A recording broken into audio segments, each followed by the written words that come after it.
जय भीम नमो बुद्धाय मित्रांनो. आज आपण नागपूर एक्सप्लोर करत आहोत आणि नागपूरमधील प्रसिद्ध ठिकाण म्हणजे दीक्षाभूमी नागपूर हे पाहू शकता आपण. चला तर मग आपणास दीक्षाभूमी हे दाखवतो. हे पहा, भव्य आणि दिव्य असा बौद्ध स्तूप, याला दीक्षाभूमी म्हणून ओळखले जाते. याच ठिकाणी डॉक्टर बाबासाहेब आंबेडकरांनी 14 ऑक्टोबर 1956 रोजी 5 लाख अनुयायांसोबत बौद्ध धम्माची दीक्षा घेतली. मी बघू शकता हे स्तूप.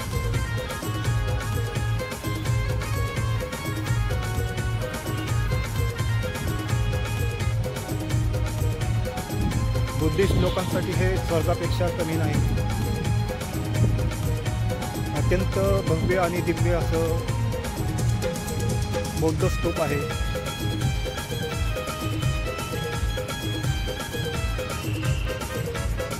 हा आमच्यासाठी स्वर्गापेक्षाही कमी आहे, कारण याच ठिकाणी बाबासाहेबांनी बौद्ध धम्माची आम्हाला दीक्षा दिली. याच ठिकाणी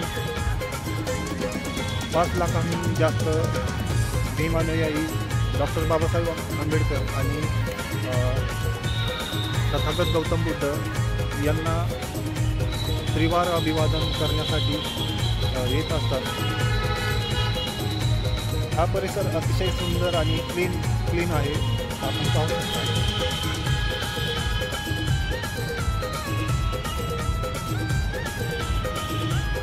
मी माझ्या पाठीमागे बघितले तर डॉक्टर बाबासाहेब आंबेडकर आणि तथागत गौतम बुद्ध यांची प्रतिमा आहे.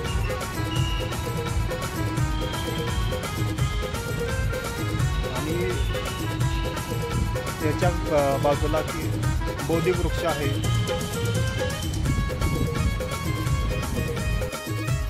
या ठिकाणी आल्यावर मन एकदम प्रसन्न होतं आणि एकदम शांतप्रिय ठिकाण आहे. ते मागे बघितलं तर माझ्या पाठीमागे बघितलं तर 22 प्रतिज्ञा आहे.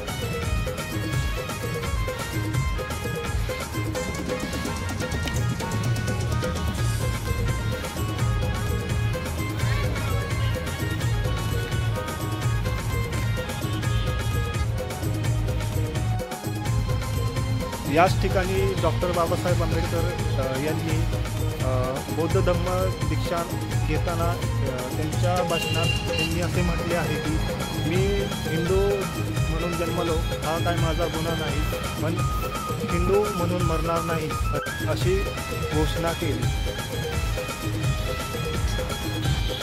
इथे आहे भारताचे संविधान.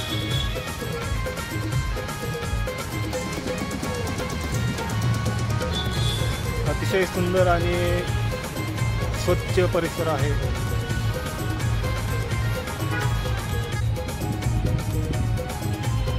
या ठिकाणी डॉक्टर बाबासाहेब आंबेडकरांनी भीमानुयांना 22 प्रतिज्ञा दिली आणि इथे समोर पहा 22 प्रतिज्ञा आहेत. मी तुम्हाला ते वाचून दाखवतो. परमपूज्य डॉक्टर बाबासाहेब आंबेडकर यांनी 14 ऑक्टोबर 1956 रोजी दीक्षाभूमी नागपूरमध्ये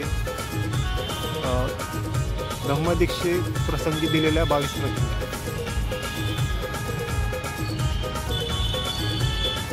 मी ब्रह्मा विष्णू महेश यांना देव मानणार नाही किंवा त्यांची उपासना करणार नाही. राम व कृष्ण देव मानणार नाही किंवा त्यांची उपासना करणार नाही. गौरी गणपती इत्यादी हिंदू धर्मातील कोणतेही देव मानणार नाही, त्यांची उपासना करणार नाही. देवाने अवतार घेतले यावर माझा विश्वास नाही. बुद्ध हा विष्णूचा अवतार आहे, हा खोटा आणि खोटं प्रचारक होय. मी श्राद्धपक्ष करणार नाही, पिंडदान करणार नाही. बौद्ध धर्माच्या विरुद्ध विसंगत कोणताही आचार करणार नाही. कोणतीही क्रिया ब्राह्मणांच्या हातून करून घेणार नाही. सर्व मनुष्य मात्र समान आहे असे मी मानतो. मी चला तर आपण दीक्षाभूमीमध्ये जाऊ. डॉक्टर बाबासाहेब आंबेडकर आणि तथागत गौतम बुद्ध यांना त्रिवार वंदन करू. वंदन करताना इथे शूज आणि चप्पल काढावं लागतं. दीक्षाभूमीमध्ये प्रवेश केल्यानंतर समोरच माता रमाई यांची प्रतिमा आहे. आपण त्यांना वंदन करू. आणि वंदन झाल्यानंतर आपण पाहू शकता समोर डॉक्टर बाबासाहेब आंबेडकर यांचा अस्थि कलश आहे आणि तथागत गौतम बुद्ध यांची प्रतिमा आहे. चला तर आपण आता डॉक्टर बाबासाहेब आंबेडकर आणि तथागत गौतम बुद्ध यांना त्रिवार वंदन करूया. बुद्धं शरणं गच्छामि, धम्मं शरणं गच्छामि, संघं शरणं गच्छामि. साधू साधू साधू असे मूलमंत्र म्हणून आपण त्रिवार वंदन केले आणि थोडी ध्यान साधना केली. डॉक्टर बाबासाहेब आंबेडकर आणि तथागत गौतम बुद्ध यांना त्रिवार वंदन करण्यासाठी भीमाने यांची गर्दी होत आहे. तुम्ही पाहू शकता. हे बघा.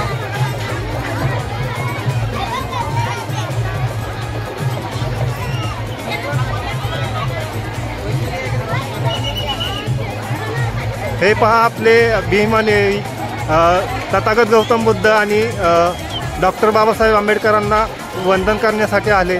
बोला जय भीम, जय भीम, जय जय जय जय जय भीम. डॉक्टर बाबासाहेब आंबेडकरांचा, तथागत गौतम बुद्धांचा.